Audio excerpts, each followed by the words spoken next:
I do want to make a comment. I know Ms. Rothschild, she was very unhappy that she couldn't be here tonight, so she sends her apologies, but she did give us her comments, so I just want to make sure that we insert her comments where appropriate.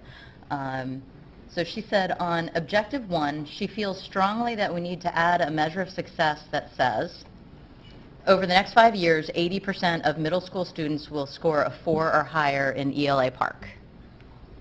And I believe her rationale for that was when we had the middle school work session last week, Mr. Weinhold actually said that he thought that that was a good, achievable stretch goal. Yeah, when I saw her email, I even called her and said, do you think that's doable? And she says, well, Mr. Weinhardt did bring it up and say it is doable. It is realistic. And I went back and watched the work session, and yes.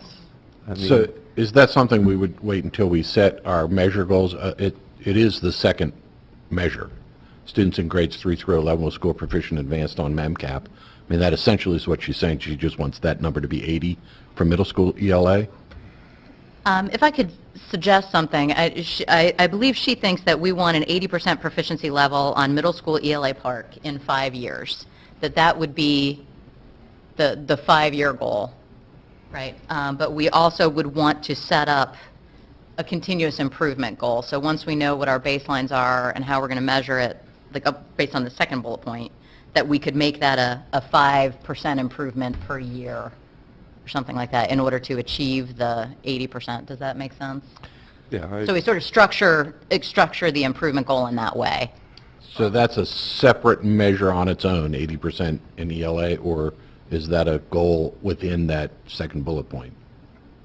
I think it's a separate measure. I think it's a separate measure. And yeah, her and I had a lengthy conversation on this, and actually I support this. I do think it's a lofty goal, but if Mr. Weinhold believes that we can achieve this, Okay. Right. I mean, we can't focus on everything, right? We need to pick our biggest, what we believe to be our biggest areas of weakness, that those are the things we focus on. And I believe that's what her point was we know that this is a weakness. We know from staff what they think is a reasonable stretch goal. So that's one of the things that we should focus on.